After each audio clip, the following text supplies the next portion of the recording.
The all-party Hurriyat Conference Azad Jammu and Kashmir chapter convener Mahmood Ahmad Sagar has deplored that Indian troops have accelerated their brutalities in Indian illegally occupied Jammu and Kashmir and are killing innocent youth during so-called cordon and search operations. Mahmood Ahmad Sagar, in a statement issued in Islamabad, paid homage to the youth martyred by the troops during the last few days. He pointed out that India was killing the innocent Kashmiris to change the demographic composition of Indian illegally occupied Jammu and Kashmir.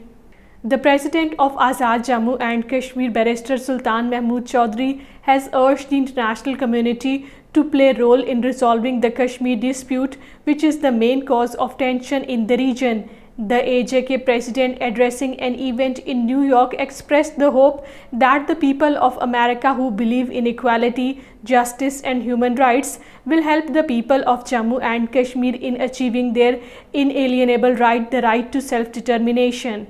The Delhi High Court has allowed the illegally detained Kashmiri Hurriyat leader Altaf Ahmad Shah, who has been diagnosed with cancer, to get treatment at All India Institute of Medical Sciences.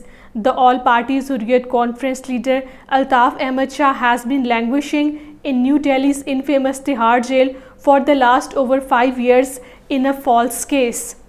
The Prime Minister of Azad Jammu and Kashmir, Sardar Tanveer Ilyas Khan, has called for solution of the Kashmir dispute in line with the UN resolutions, as future of millions of people of South Asia was linked to the Kashmir conflict.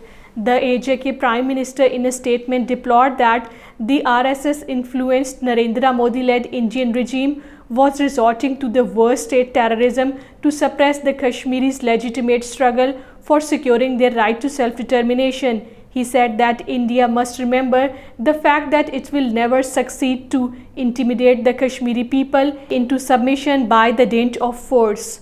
Delhi police re-arrested 4 members of Muslim organization Popular Front of India hours after they were released on bail by a court. 6 members of the PFI, Muhammad Jabir, Sameer Khan, Muhammad Shoaib, Habib Asghar Jamali, Abdul Rab and Abdul Waris, were produced before special magistrate at Amar Colony police station, who granted them bail. They were taken back to Tihar jail to complete the formalities for release. In its ongoing crackdown on a prominent Muslim organization, Popular Front of India, the Delhi police have arrested 2 of its active members in the Indian capital. The PFI members, identified as Israr Ali and Muhammad Samoon, were arrested from the Khajori Khas area of New Delhi and booked under Black Law Unlawful Activity Prevention Act.